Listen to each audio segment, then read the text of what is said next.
Close your eyes and imagine. What if the things in life that cause us the greatest pain, the things that bring us grief, are challenges? Challenges designed to help us grow, to ultimately become what we were always meant to be. We feel like we've been buried, but what if, like a seed, we've been planted? And having been planted, we grow to become a mighty tree. Now, open your eyes. Open your eyes to this way of viewing life. Come with me as we explore your true, infinite, eternal nature. This is Grief to Growth, and I am your host, Brian Smith. Welcome back to another episode of Grief to Growth. This is your sanctuary for understanding the complexities of life, the mysteries of our existence, and the pathways to finding healing and growth. Whether you're joining us for the first time or you're a regular listener, I'm your host, Brian Smith, and today we have a truly inspiring journey to share with you. In this episode, we'll delve into the world of Teena Christel. She's a remarkable individual whose last decade has been a transformative odyssey, transcending pain, embracing love, and achieving a profound awakening. Her life story is a testament to resilience, a journey from the brink of despair to the heights of spiritual enlightenment. Through her personal challenges, including the unimaginable loss of a son, she's a fellow Shining Light parent. She's uncovered the tools and the truths that have guided her through the darkness and into the light. Today, she's not just a survivor, she's a beacon of hope and wisdom. She shares her insights on heart-focused breathing, the power of the Akashic Records, and the pivotal understanding that we as spiritual beings possess untapped potential and purpose, even in the most challenging times. Her journey is not just her own, but it's a shared narrative of loss, of discovery, and of transformation that I think speaks to each of us. We'll explore how our experiences have led her to teach others about the profound connections between our hearts and our souls, and how this connection can guide us through the grief to a place of peace and purpose. Her mission now extends beyond her personal growth. It's about empowering others through her work at healinghardest.com to uncover their own paths to healing and understanding. So if you're seeking comfort, if you're seeking understanding, or a new perspective on your journey, this episode is for you and promises insights and inspirations that could change the way you view the world around you and within you. So with that, I want to welcome to Grief to Growth, Teena Christel. Thank you, Brian. It's wonderful to be here. Yeah, it's great to have you here, Teena. We just met through a mutual friend a few days ago, and you and I talked, and I was like, we need to get you on to talk about your journey, your spiritual journey, and where you are now. So begin by telling us about your son. Yes, Chase. Chase was an extraordinary child. I called him Starseed, Star Child, from the very beginning, because his intelligence and his awareness was kind of otherworldly. He was just beyond the norm. Mm-hmm. But he was very sensitive child, and had so much, passion around reading and history and understanding, and always had questions about everything. Why? Kids normally do that, but he was like beyond that. He wanted to know the reason behind everything, and so he was a beautiful soul, and he suffered.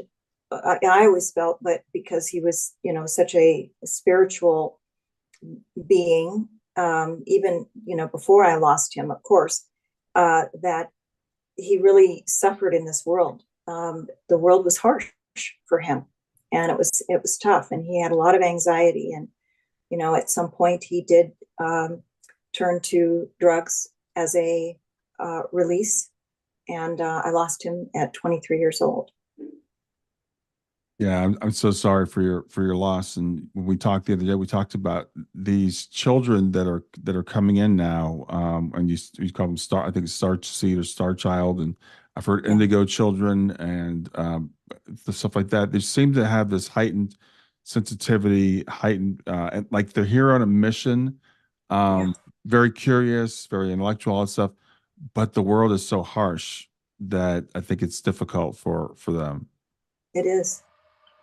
And it has been, and this, we're in the middle of this transformation now, and of course, I didn't I didn't know that we were going to be heading into this, because I was a single parent. I was working all the time. I had 3 children, and I didn't know where we were heading, but my son, Chase, would tell me, Mom, you have no idea what we're heading for. It's a metamorphosis.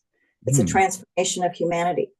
And if we don't do something and we don't make a difference, in the way we do things, it's going to be bad for everybody. And I used to say, oh, sweetheart, quit reading all this negativity. And, I was just, sad that he was taking this all on his shoulders in some way, because he was really obsessed over it, like really humanity has to take, a different road than we're doing. And, studied the Hopi Indians, and he was just really, bright beyond his years. And so, but now that we're in this transformation of humanity,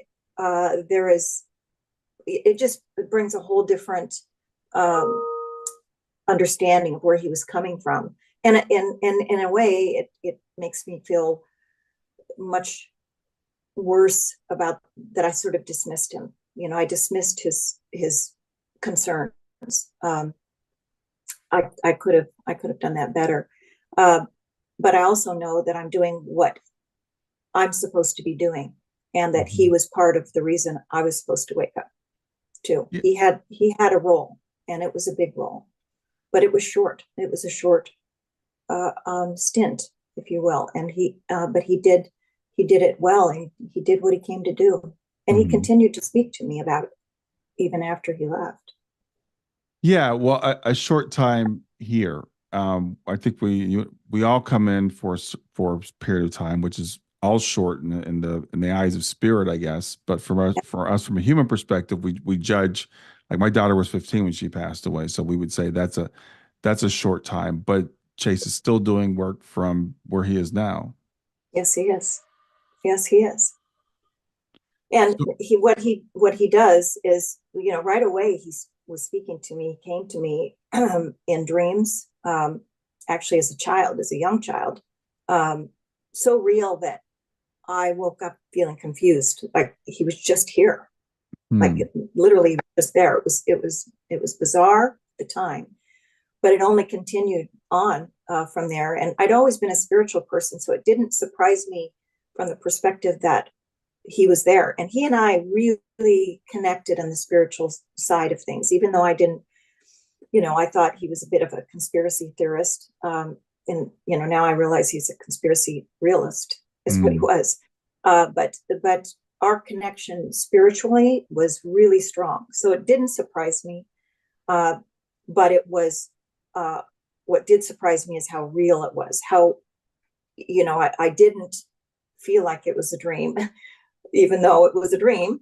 Right. Yeah. So, and he continued to speak to me. I went to Chaco Canyon one time, and he literally, his energy hugged me, and I just melted. It was, I had, I guess you'd call it shivers, or, I felt it clear, into my soul. Was there. And, so I'd had those experiences. I had not had a lot of them, I would say under a dozen. But when they're there, they were significant. So what you mentioned conspiracy theorists, and you said conspiracy realists. What kind of things was he telling you at the time? He was telling me that we were under the spell of kind of a dark, evil bunch of people. Is basically, they were trying to snuff out our good, because they were afraid of us, because we were so powerful, because we were God's children. We were divine beings, and that we had essentially we had a energy on this planet that was holding us down and wanted to harm us.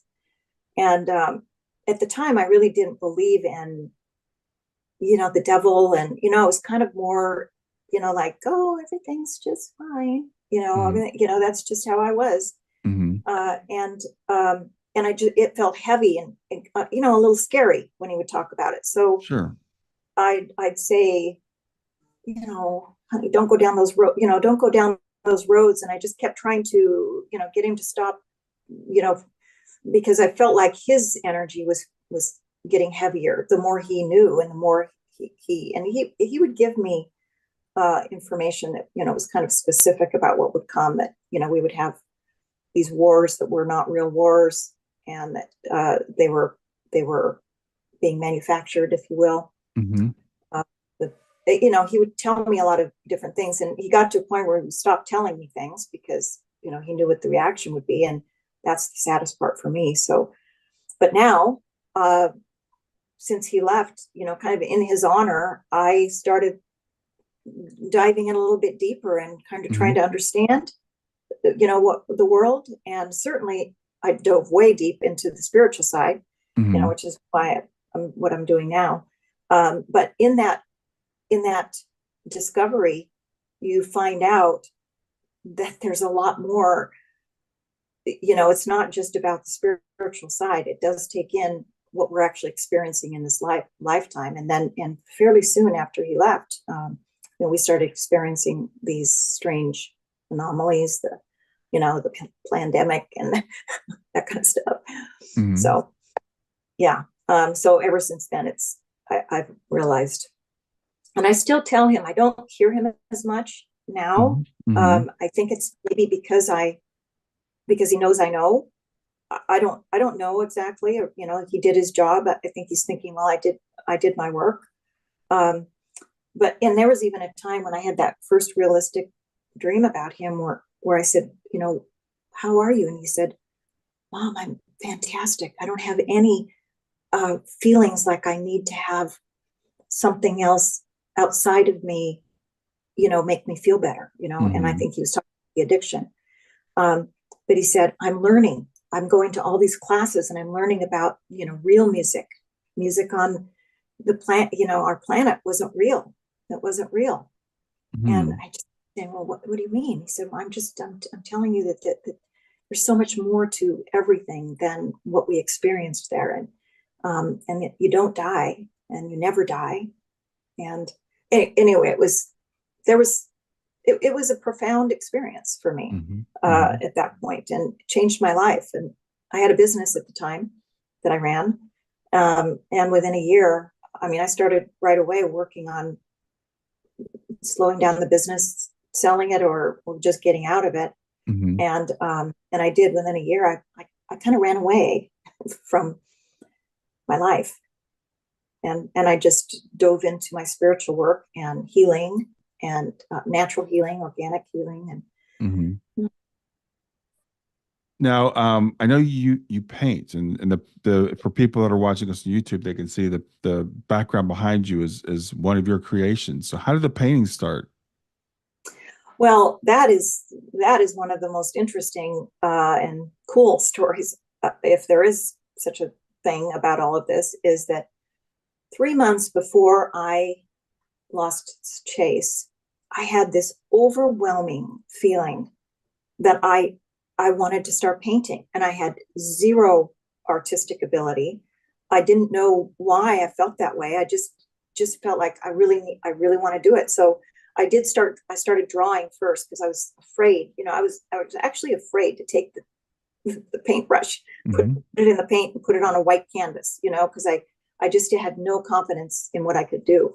So I started drawing, and as I started understanding contrast, then I started feeling a little more confident. And my very first painting I ever did, I had this was in a partnership with a house that had this down in Mexico, that had this big brick or a cement wall around it. Mm-hmm. And I thought, I'm gonna paint this huge, gigantic mural. It was really tall. It was a really tall wall, and I did. These two big lizards, geckos, actually, on this big wall. And and I thought, well, that wasn't too bad. I think that was okay. So anyway, through the 3 months prior to that, I was painting a lot. And then when I lost Chase, I realized that this was a divine gift Mm-mm. to me, because it is how I processed my grief. I painted a painting every day for a year, Wow. and Yeah. every single day. And I would stay up until I, quote, finished it. I mean, I even look around now and I think, oh, those are not finished. those definitely need help. But it was the most amazing experience for me to realize that I was given that gift, because I'm not sure that I could have made it through, Yeah. and somehow my soul or God, divine, whatever, chase, all of those things knew that. And Yeah. It's interesting because I think we talked about our children, coming in with this plan and this knowledge, and we all have a plan, and we typically forget most of it, but there's some part of us that knows the plan. And I think we get just enough coming through to help us to make it through, right? right. Yeah, we do. And that's kind of where back when I was 19, 20, when my kids were little, 20, 21, I had children really early, my first two children really early. And I would do automatic writing. And Yep. I was always very interested in anything mysterious, and ancient, and Mhm. and I would read anything that I could get my hands on, back then. And I heard that, if you just, I'd read this book or something, and I would just sit down and I'd start writing. And pretty soon I had friends that would come over and say, would you ask a question for me? And so Mhm. this feeling of a spiritual connection was early on with me. But at the same time, I then became a single mom. And, I had suddenly I had three children later in life. Mhm. But for a while, so I was, I had two children, then three children, and Mhm. I was trying to make a living. So I had to put all of this on the shelf. So it's Right. not like I was never spiritual before, Mhm. but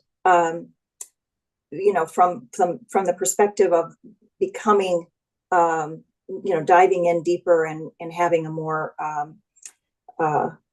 I guess, going further with that spirituality. I kind of forgot what you asked me though, so I think I'm rambling. No, we were talking about the how the painting started, and Yeah. yeah. So yeah, you answered my question just fine. So when after, so you were doing the painting before Chase transitioned, and what was you mentioned vivid dreams. He was coming to you in your dreams and stuff. When did you start to think, okay, I need to really go deep? And so now I know you're into Akashic records and heart math and other things. Yes. Well, the first thing I did was, well, I wanted to escape. Because I didn't want to be here anymore. Mm, When that happened, I could not imagine I would ever be happy ever again. I couldn't find joy. I couldn't even find peace. Honestly, and I was so overridden by guilt that I could have done things different and better, and mm, all these things that I was, and I couldn't even go back into my business that I had, that I'd owned a business. And um, so for the next year, I basically, sort of, babied my business through as best I could, but I didn't really want to be there. And I kind of left it, I got it to a point where I could close it. And I moved to Arizona from Washington State. And I basically ran away from everything. So that started, because I didn't know how to deal with the world anymore.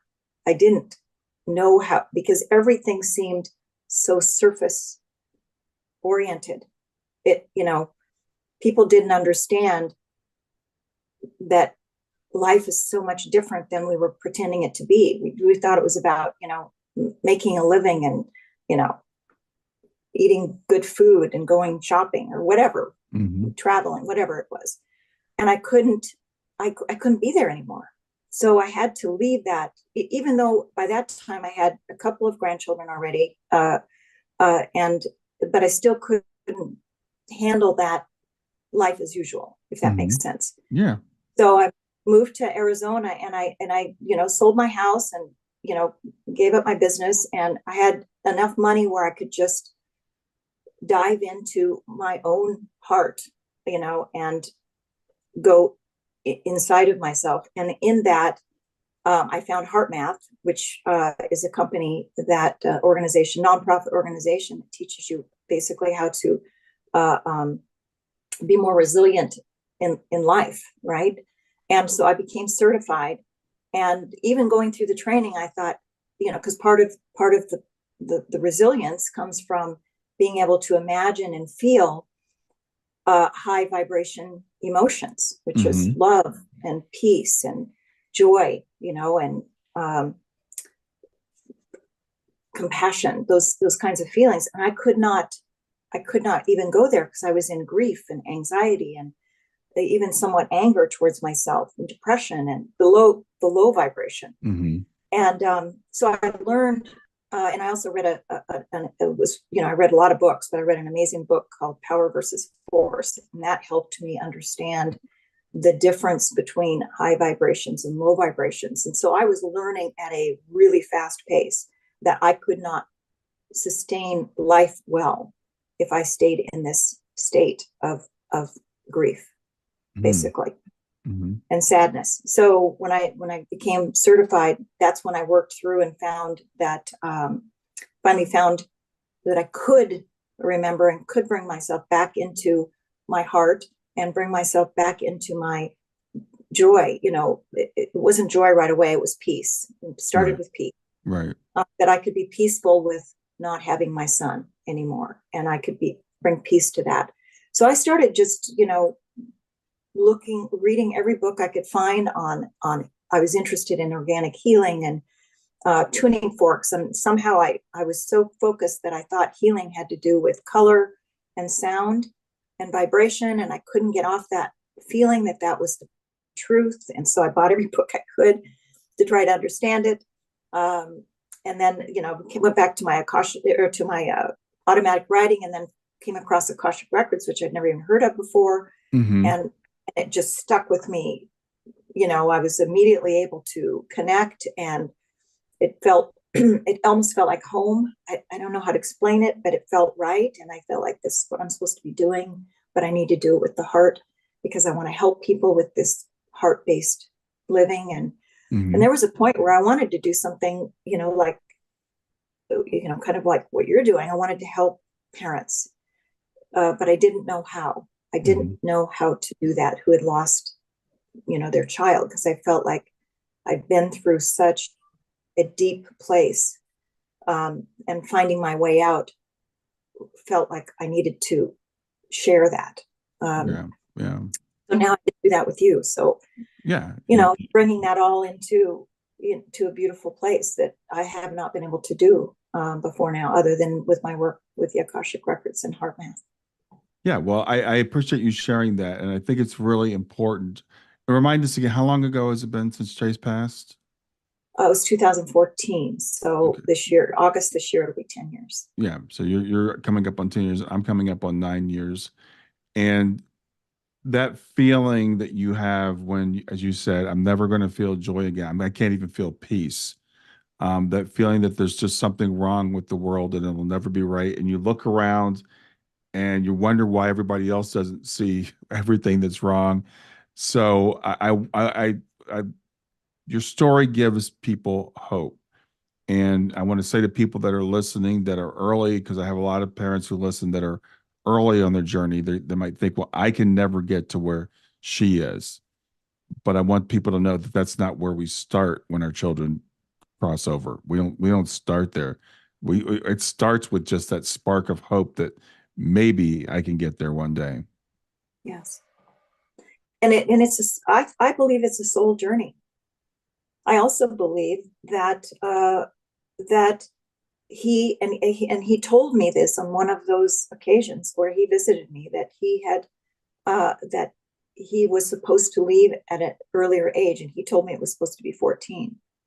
He knew that I couldn't handle that I was not ready for that. And he also told me that his journey here, his purpose here was to help wake people up to the what was coming, and that we needed to get ourselves right. We needed to understand our power, our divinity, and he also, basically in some of those messages said that he was, able to put off leaving because he felt that he did all he could do, that his purpose was finished, and that he was at peace, a complete peace. That he did what he needed to do when he came here, and that now it's up to me and for me to look inward, and for me to see how his leaving will help me do the work forward that he was handing off to me, and he was handing it off to me because it was his catalyst, the catalyst of him leaving my life, that pushed me into doing more with my life, if that makes sense. And sometimes we need that that really big, in your face, something that you can't, that just makes you fall to your knees. Yes, yes. And I know that sometimes when people first hear the concept that we're talking about, and I've heard because as a parent, when our child crosses, and it's almost universal, we feel some form of guilt. I mean, I've talked to hundreds of thousands of parents who've lost children, and that guilt is almost universal. Well, I should have done something different. I could have done something different. And then they hear this concept of soul planning, and then they go, "Oh, well, you're saying it's my fault that my child died early." And they'll actually take it that way, like it's like they sacrificed for me.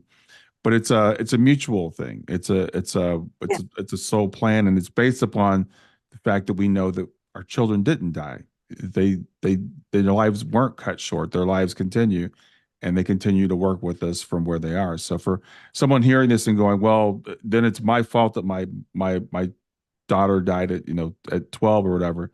No, it doesn't mean it's your fault. It's an agreement that we have. That's right. It's exactly an agreement. And it also goes further to an agreement, not with just them, but an agreement that we make with ourselves, with our soul. Our soul agreement before we came here is to experience many of the things that we're experiencing. I mean, certainly we have free will, and we can do anything. We can choose to go any direction that we want to once we're here. But we are here very specifically to have first of all, an expansion of the soul, to experience certain things that we can't experience without a body. And that's just the first thing right there, is a lot of souls, light beings, I call them, want to come here, and especially during this time, because it is a pivotal moment in humanity. And when we come here, a lot of people, especially when I go through the Akashic records with people, they've had terrible experiences, and and they say, why, and they feel like a victim, and the record keepers are very clear. This is something you chose, whether you chose it before you came here, or whether you chose the path after you came here through free will. This is what you chose to experience, and you're still here. So it does make you stronger. What doesn't kill you makes you stronger. And there is a moment where we have to realize that we are completely in charge of everything that we do. We are the ones. Yes, things happen, and yes, you could get hit by a car tomorrow, but you also were placed there in that spot at that moment. So taking that responsibility for myself was a huge step in me allowing myself to be free of the pain of feeling like I was a victim in some way. Time for a real quick break. Make sure you like and subscribe. Liking the video will show it to more people on YouTube, and subscribing will make sure you get access to all my great content in the future. And now back to the video. Yeah, I think that's a very important concept, and it's a very jarring concept when people first hear it, that we are responsible for our situations, because again, people will take that to say, well, you're saying I'm to blame, and it's not that at all. It's that we do come to have these experiences, and we think while we're here, it's like, well, why would I want to have this experience? Why would I want to go through, this? But then we see from people like yourself who you've grown from this experience, and you're doing things you wouldn't be doing if it weren't for Chase's passing. That's exactly right. I don't believe that I would be. I think that at some point I probably would have, realized that I was on a path of I don't know, materialism might be the best word to put it. I mean, I was, in a business and enjoyed making money, and, and I was kind of putting I had a nice house, and Mm-hmm. I was putting my life more in the here and now, and the third dimensional space, Sure. rather Yeah. than what I came here to do. So I think eventually I would have sort of seen it, but I maybe not have done anything about it. But the catalyst of him leaving made me do something about it right then. I Right. really couldn't go forward because I saw everything clearly. I had a boyfriend at the time that I thought I was madly in love with, and all of a sudden I could see that he was not the person for me. And it was almost like within a week of all of this happening, I could see everything clearly, and I knew everything I was doing. The house, I had to sell my house. I had everything I was doing was not in congruence with my soul. It was not. I was not in balance with my soul, Mm-hmm. and until I made changes, which I couldn't make them fast enough because I had a lot of anchors, holding me. I couldn't make them fast enough. But until I'd made all those changes, there was no way I was going to be able to, manage in that world anymore. I had to do what I did, and I spent all my money, living a life of reading and absorbing, and which didn't do me any favors now. Mm-hmm. Then I'm tired, but would I change it? Absolutely would not change it. I wouldn't change it. Yeah. And that is saying something. Yeah, absolutely. And that is saying a lot, because again, it takes a while to get to that point, I think. Oh yeah. Because for you to be able to say, I recognize the gift and what's happened, even something as tragic as losing a child at a very young age, that there's something about that set me on this journey. And again, that even that word loss, Chase is still with you. And we talked about it before we start recording. Chase is, for people that are watching on YouTube, Chase is actually behind Teena in the picture. And tell how that came about. Yes. So this is one of the first paintings that I had. And as I was painting this, I think, let's see, one way or another, it's a um, anyway, it was a tunnel Mm-hmm. behind me. I think you can sort of see it there. Yeah, we can see that. Yeah. Yeah, and a doorway to it, and I kept painting these kinds of things: doorways, portals, openings, because that's what was coming to me. Mm-hmm. And as I was painting this painting, I started realizing that, let's see, over on this side, there was sort of a face that was emerging just by moving the brush around and doing whatever. There was a face emerging, and I'd just kind of stand back and I'd look at it and would like, well, isn't that interesting? And as it, as I kind of ignore it for a while, I didn't want to fix it because I could see that there was a face there. Mm-hmm. Now it wasn't quite as clear as this face, because when I was coming to the point where I was finishing it, there was another one, which is on this side, up that way, Mm-hmm. that looked like, anyway, these things just appeared Mm-hmm. in me just painting. And and so then when I realized that this one over here, was looking like my son, I did go in and, made his eye green, which is what it was. And Hmm. but his hair was really sandy curly. That was already there. His nose was there and his mouth was there. Hmm. And I didn't do anything else to it, but I did make his eye a little more obvious, Hmm. on purpose.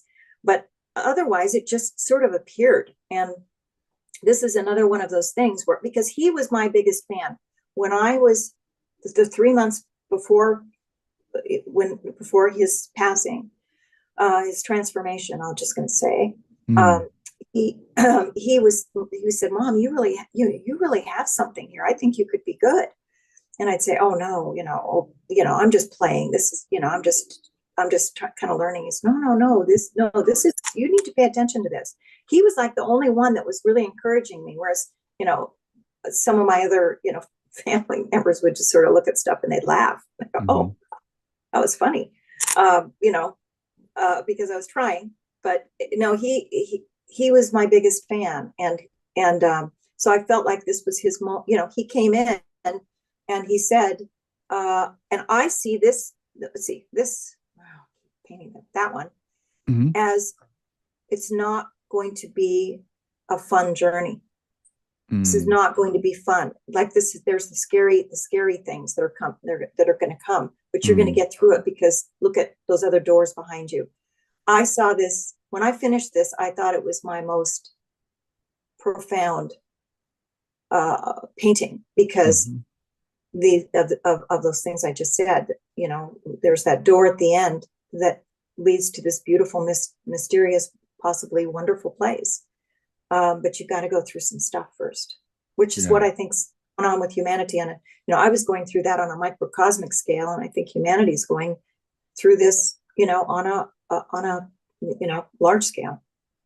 Yeah, I think that the journey of the soul that we have as individuals is echoed in the collective. So Yes, as we go through, the journey isn't easy. We go through hardships as individuals. Humanity goes through hardships, but ultimately, hopefully, we rise to the occasion. I know that's something that you and I both are working our best to try to make happen. absolutely, absolutely. And what's so interesting is that I knew so much, even when I was painting all these paintings that first year Hmm. after I lost Chase. And after that year, by the way, I kind of lost the desire to paint. I tried to paint a couple of times and I just wasn't there for me really. Hmm. So I really knew that this was a gift for me to process, this grief and all the feelings that I had. And I couldn't, I gave away a few paintings. I've had people ask me if they could buy paintings. I wouldn't sell them. There was something that just said, no, not only will I not sell them because money feels different to me now. Hmm. It doesn't feel, I know it's important because that's what we run on, but it doesn't have a meaning for me at all. And Hmm. I didn't feel like I wanted to put the paintings where they meant money, where they symbolically meant money. So I wouldn't sell them. But I have a friend, actually, it's the mutual friend that you and I met through, Hmm. that said, you're never going to get rid of those paintings. And it's true. I have them everywhere because it reminds me of a time that was so transformative for me, Hmm. and such a important time for me to learn who I was, that I don't know that I could, like I said, maybe 5 paintings I've given away when I felt the feeling that they would really appreciate them, for Right. some reason, then I would. But it's interesting because I have them everywhere in my house, and it's not because I'm proud of, I'm so artistic, because that's not the case. It's because it reminds me every day to look into my soul, Right. to think about what it is that got me here and what I lost that got me here, but what I gained, Mm. uh, as well. And so, Yeah. for whatever reason, they mean a lot to me. Oh, sure they do. I'm sure they do. So tell me about the work that you're doing now. So, it's for people that don't know. First, let's start with the heart math. So Yeah. what is it you're doing with heart math? Well, I've just integrated it. So heart math, as a certified heart math guide, if you will, we teach people how to become more resilient, and it's basically it's putting together breath and breathing into the heart space, and it's also at the same time feeling and visualizing a high vibrational.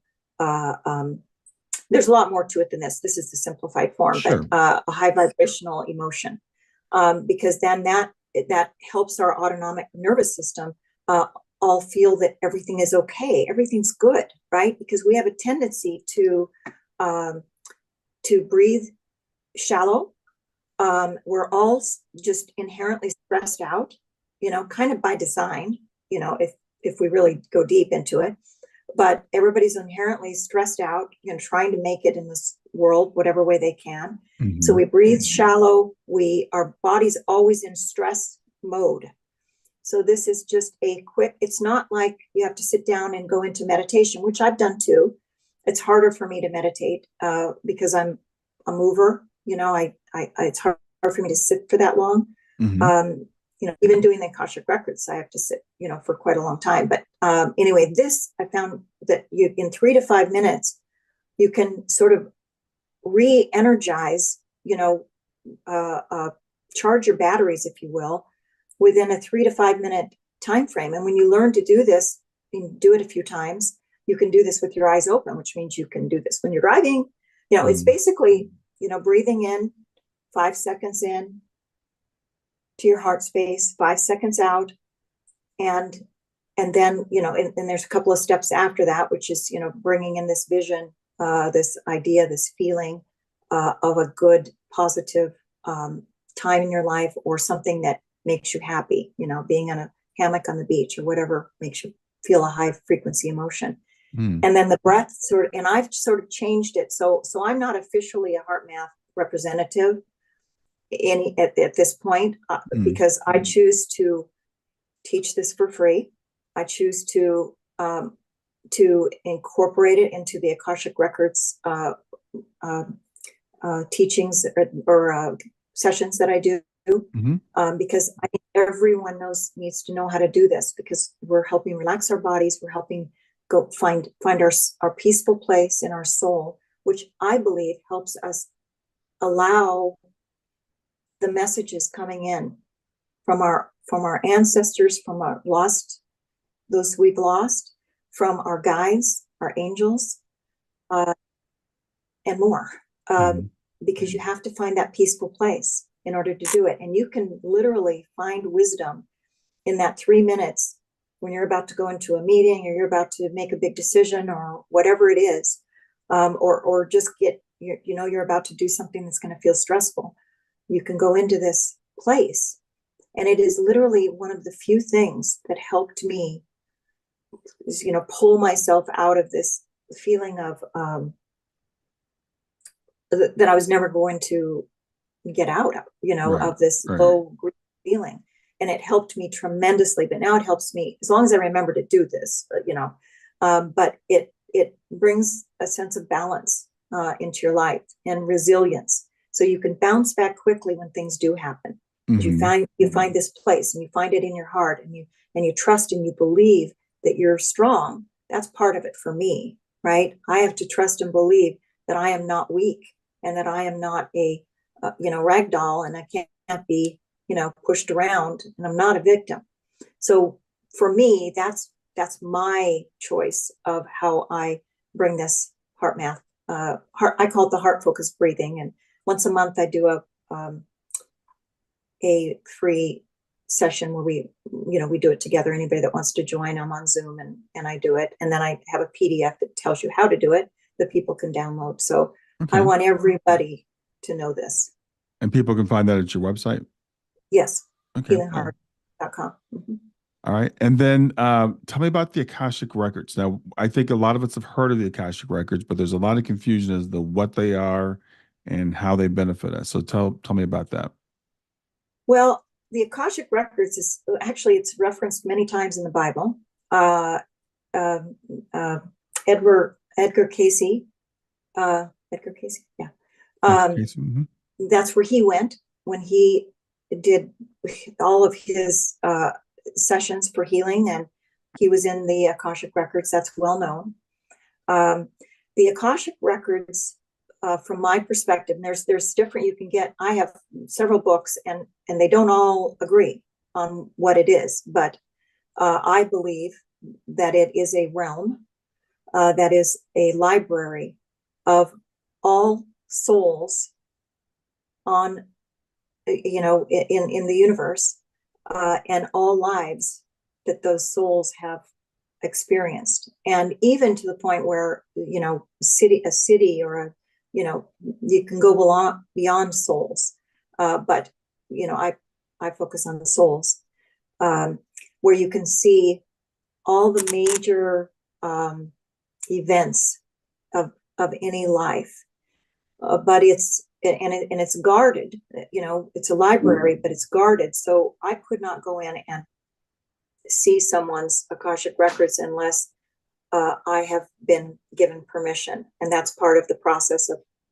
the Akashic Records. You have to have permission. You can't abuse it. That's what I loved about it. It's not like a psychic that can go in and say, oh, well, I didn't really like that part. So this felt like, because we're going through the gatekeepers, through the library of souls, and we're asking permission for whatever that person needs to hear at that moment, which means no two sessions are ever alike. No two moments. I mean, no two moments. I've had experience where, they were saying one thing in the beginning of a session, and then by the end, they kind of were saying that the person already worked through it. So it's live and in that moment. So it's, to me, it was when I could, because I started doing the automatic writing again, and then I morphed into the Akashic Records, because I needed to know more, and I didn't know how to get more information, and I wasn't getting it through my meditations. I wanted information about everything. I want to know about everything. And so it helped me to understand more about Chase, and our relationship, and how we made those contract agreements, in the beginning. And it helped me on many, many levels. I don't ask about myself very much. In the beginning I did, but now I really don't, because I don't really know why. I don't really know why I don't, but I really don't ask anymore. I think it's, I'm just more interested in helping other people, I guess. I don't know. So what types of things can an Akashic Records session help with? What kind of things can help us resolve?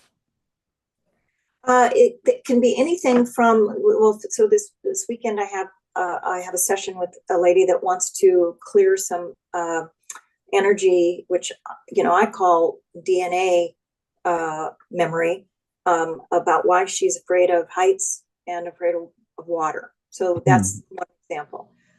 It could be that some people just want to have validation that they're hearing the messages that they think they're hearing. They want validation for that. It could be to release some emotional trauma about something that they don't know what it is. They feel like it's maybe a block. And sometimes it's, it's never a block from outside. It's always a block from inside. We're the ones blocking it. So sometimes it's like you can't see through the trees, right? Because you're the one, you're one of the trees. So it kind of helps you have a little insight into what it is that you don't want to look at. If somebody's making a big decision in their life, it helps to kind of walk through some of the obstacles that the Akashic Records might say they don't need to worry about, or they should worry about. It could be anything in life. What it isn't about is 3D existence. It's really more of a soul reading, if you will, because it has to do with you and your relationship to those people around you, to life, and to in this world. And it'll only tell you what you're ready to hear. So sometimes they say, you know, we can't answer that question, but that's pretty rare that happens, but it has happened. They will only tell you what you're ready to hear. So so in terms of, we talked about the ascension, or what's going on right now with people, with humanity. Does it give us any revelations in the what's happening and what we can look forward to? Yes. Actually, really, really great information. I mean, I've heard. I don't always remember.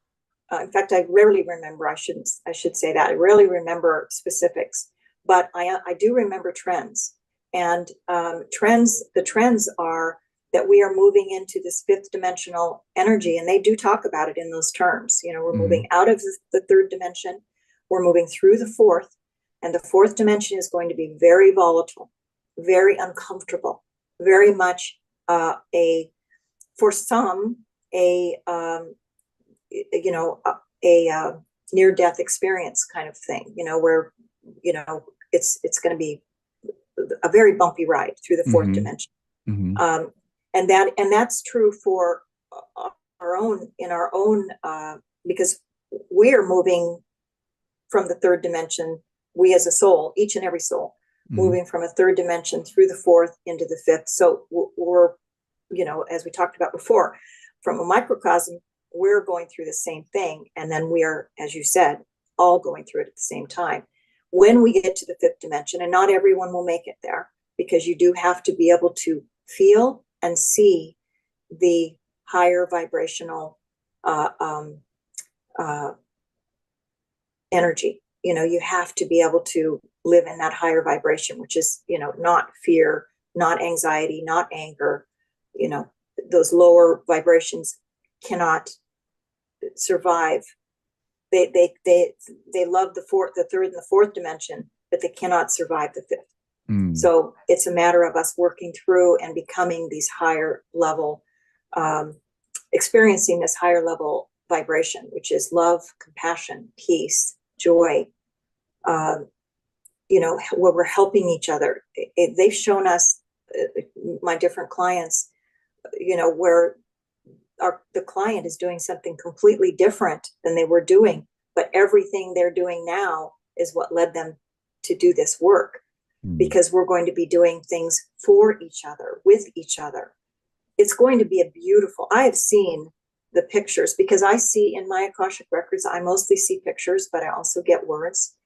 The words come through, but sometimes I just get pictures. And so I try to explain. Oh, sorry. Just had a huge, weird rainstorm come in. I wonder if that's a sign of something. Anyway, there is, so we're moving into this fifth dimension together. But again, not everybody can get there, because you have to be able to move yourself out of this lower realm anxiety and up into this beautiful, place where you can hold the higher vibrational energies for longer periods of time. So it's going to be beautiful. We are going to go through some bumps. It's going to be a little uncomfortable.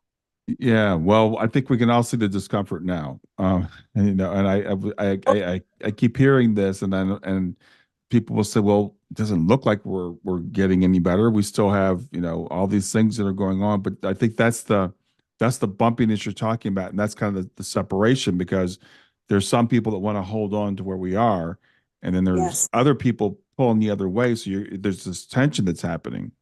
That's right, and we're all going to come together. I've seen that clearly. We're all going to come together. Now, there's going to be some that simply can't make it, and they will choose to leave this realm. They just will.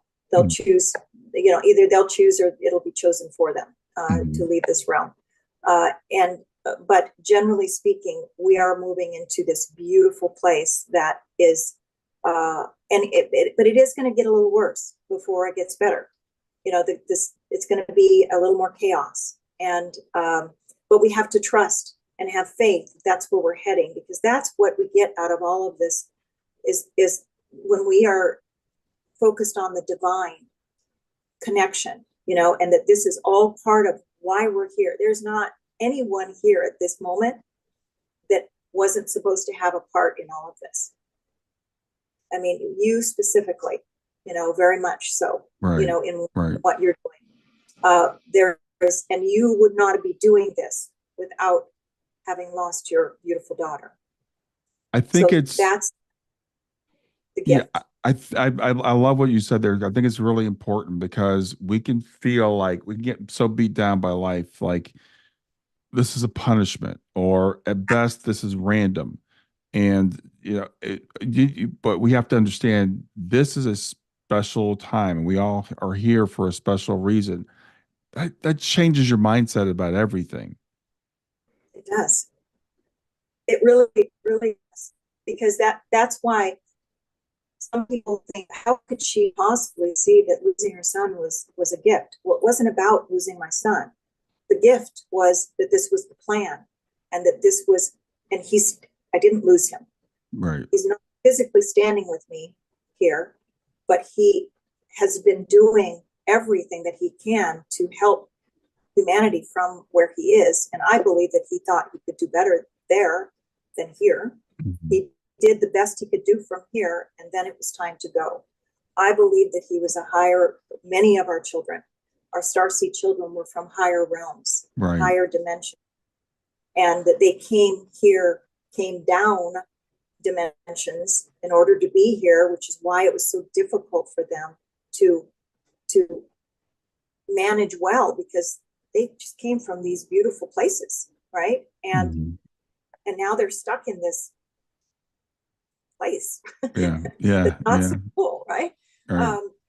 And so they could only handle it for so long. They did the best they could, and but if you see it in that way, and sure, it is a choice. To me, it's the truth. It is the truth. So I didn't just decide, oh, I'm going to believe that story.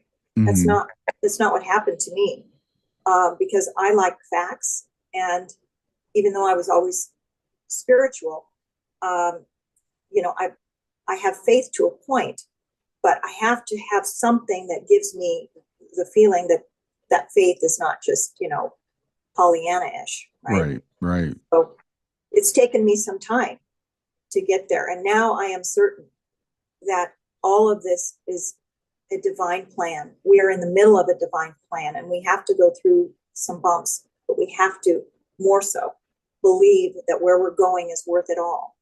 It's so worth it all that it's going to be, this place where we all care and serve one another, where we truly love. And right now I don't feel like, I have an 87-year-old mother that I care for. She is getting scammed left and right. People trying to scam her, right? Computer and mail and you name it, trying to, it's that kind of energy that is no longer going to be here. That energy is going to go away. And I'm excited for that time, so anyway, that's how It's great. I love that. And yes, there is. We can feel the tension that's going on now, and we can feel people that are saying we're ready to move forward, and we can feel people saying, no, actually, we like to go back. we don't. Not only do we not want to go forward, let's go back. So going back. There's a lot of that going on. Well, Teena, tell people. So we talked about your heart math, and how people can get more information on your website. So tell people, make sure everybody knows what your website is and what it is that you offer. Okay, well, it mostly, what I offer, is my Akashic records, and I believe that we're going to have a link here for them with a little discount. But Akashic records is what I do. Besides my just reading my books and doing my spiritual work, I do Akashic records, and but what I'm really, really passionate about as well, is getting the information out for heart focused breathing. to help people handle, especially what's coming, right? For us to stay balanced and resilient throughout this, you know, because it is a soul journey. So we can, you know, not one little exercise or practice is going to change everything, but it is really going to help, especially while you're trying to get through your soul journey to that other side. So heart focused breathing is a pretty simple practice that you can do 2 or 3, 4 times a day, 3 to 5 minutes. I am very passionate about everyone knowing how to do this, especially children at school. It's so simple, but they need something to help them, our little ones. So I really like them, and there's some books and things like that you can get for your children. But anyway, I have a PDF, which I think is also going to be on this link with you, but it's on my website, which is healingheartist.com. And so there, and then the second Wednesday of every month, I do a free session on Zoom where you can sign up and for free, and you just come on, and for half an hour we work on the heart focused breathing practice, and we kind of go through some questions. Because I will say, when I was still in heavy grief when I started this, going down the heart math road. I could not find that joy. I could not find any of those things. And so I talk a little more about that, especially, you know, if I'm doing an Akashic Records session with someone I know that lost someone, you know, a parent, you know, husband, wife, child, I go a little deeper in how to find, you know, to try to find that joy, that, you know, and pretty much you just have to start with peace, because you can't find joy and you can't find, you know, happiness and all of that. But if you can find peace, you're there. You've got a foundation anyway. Yeah. I love the way you put that. I think that's great. Well, Teena, thanks again for being here today and for sharing Chase with us and your journey and what you have to offer to the world. Thank you so much. I appreciate it. And it was wonderful speaking with you. Yeah. Have a good afternoon. Thank you. Take care.